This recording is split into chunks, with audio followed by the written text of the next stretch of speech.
Hey guys, Josh here. Forgive my appearance here. We're out working, we're painting our house, we're building a deck, we got a million things going on, but I'm taking a break from the sweltering heat and pouring sweat, and I was just reading some stories, and the first one on there that I read today really spoke to me. So, questions from the tipping point. Okay, this person talked about, well, they asked me, when did I make the change, in my years of active, horrible addiction, using every day? When did I make the decision to want to live? And then this person goes on to kind of describe that they don't really know that they made that decision in this one concrete, very kind of tangible moment, that it was more kind of over time. And that's my experience. That's me. Me and you have a very, very similar story. When I always say, like, we're each other's people, this is me. Now, I know, on my roof right now is my lifelong best friend, Barry. He has the other side of that. He has this one tangible moment where something spoke to him and he knew it was time to stop. I didn't have that. And I'm not ashamed to say I'm kind of envious of people that did. I think for me, it was like I'm blindly going through. I don't see a light at the end of the tunnel. There's no light. I'm out of money. I'm out of everything. I had been out of money for a year. I've sold off everything. I've burned every bridge. I have nothing. I've been dragged to Albany as a last-ditch effort to save my life. And that was such a big catalyst for me. Albany might as well have been, the farthest corner of the world when you have no license and no money. And, you're an hour away from your hometown. You don't know where to cop. You don't know anybody. And I view it as, and I'm not trying to give myself no credit, but I really see it as kind of tricking my heroin addiction. And once I got away far enough, I turned and I ran. And I've said this before, and it's really true. It's really only like recently that I really feel like I can look back and dissect this stuff. I feel far enough away that I'm comfortable really doing that. And some of it's frightening. Some of the shit that I have to face down is frightening. But man, I'm just so spot on with you. Like, it was more in the early going, I kind of view myself as this like blind and deaf, just kind of searching, no light. And then over time, slowly being like, losing friend after friend after friend, and all these things that during active addiction, it's like somewhere in me, I knew I've got to stop one day. But I think I had like given up. I did. I knew I wasn't going to stop. I knew there was no way I was going to stop. I'd already kind of failed out of every rehab, every detox. I knew this had me by the balls, and as much as I wanted to stop, I just couldn't, and I'm somewhat like ashamed to say that, but eventually, I get on a Suboxone program I peed dirty a few times, been kicked off, and I got on a program, and then really I got in a band. I got in a band with Fred, we did Terrible Things. And then it was a year. One day in that Terrible Things van, there are two tangible moments for me, and that's when I realized it had been a real year.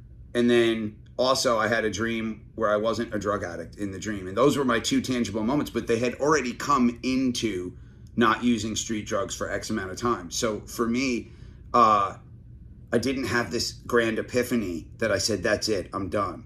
But I know a lot of people do have those stories. And like I said, I'm envious of those people. For me, it was really strange. And I think this is what you're saying in your story, it only like solidified itself that I made the right decision over time.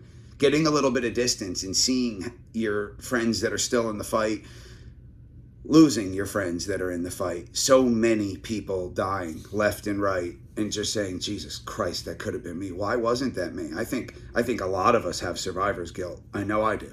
I think I'm being like forthcoming with myself about it. I think like I'm being real with myself, but I know it's something I kind of struggle with. Why am I here and so many people that I know aren't? And why does it make no sense? Why did so-and-so die from shooting, an eighth of what I would shoot 5 times a day? How am I here? What did I do to deserve to be here? And I think part of that for me is just trying to honor them and honor the gift of life, not to be super corny, but really honor the gift of life. But there are so many parallels in this story. I just really see eye to eye with you. You know what? It's actually hard to articulate. I see eye to eye with you. I think we're very similar in that regard.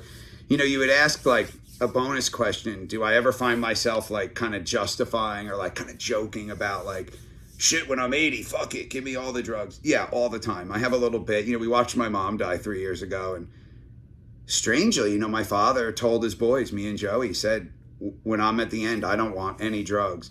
And of course, I'm like, when I'm at the end, I want all of the drugs. And tell them I was a junkie, so they got to give me extra. Like, you got to give me all of it. But it's kind of a joke. There's some seriousness to it there. I'll put it this way. I'm not counting down the days till I'm on my deathbed that I can do drugs guilt-free. I truly don't want to do drugs. I don't like being outside of myself. Somehow I kind of get the feeling you talked about, like, thinking of your friends, thinking of your family, and not wanting to risk that. I don't drink caffeine, dude. Like, I've become the polar opposite of a guy who would stick anything in my body. Now I'm just like, do I really need this Advil? I can't believe I'm this person, but again, the evolution that happened. Okay, check this out. I think part of my in the story, and I urge you guys to go read it. Questions from the Tipping Point. Question for Josh from the Tipping Point. When did I make that decision? That decision kind of lasted for a few years, and now I make that decision every day, and I'm so happy to make that decision. I want to be here. My first years of sobriety, of not using dope, I don't know that I really even wanted to be here. I didn't have this lust for life. I didn't have a big smile on my face. I didn't enjoy talking to people. I didn't enjoy being. That took time. And so every day that I have a conversation with somebody, every time I go to the store and talk to a little old lady and we have a laugh, anything that happens, working today out on the property, only kind of solidifies how badly I want to be here on Earth. That wasn't so, and that took time to kind of get to that point. I would love to hear from some other addicts that had, either side, whether kind of your tipping point was this kind of elongated thing like me, or did you have this tangible moment? I mean, my life was filled with tangible moments. Every day I looked at myself and said, you're going to die. You have to stop. But there was no stopping. I don't know. I failed. I wanted to stop. I failed every day. I mean, every time I'd fix up, every time I shot up, that was going to be the last time. Even if I had a bunch of dope in my drawer, this is the last time. But it just never was, because I'd fail every time. But I'd love to hear from other addicts, whether you had this tangible, life-altering moment of clarity, as they call it, or if it was kind of spread out. I'd love to hear from you guys. So, last thing, I can't articulate strongly enough how much I identify with your story for questions for me from the Tipping Point. I have a feeling our stories are really similar, and I'd like to talk more. So tell me what you think of what I said, because I don't know. Also, I can barely talk. So, all right, talk to you guys soon.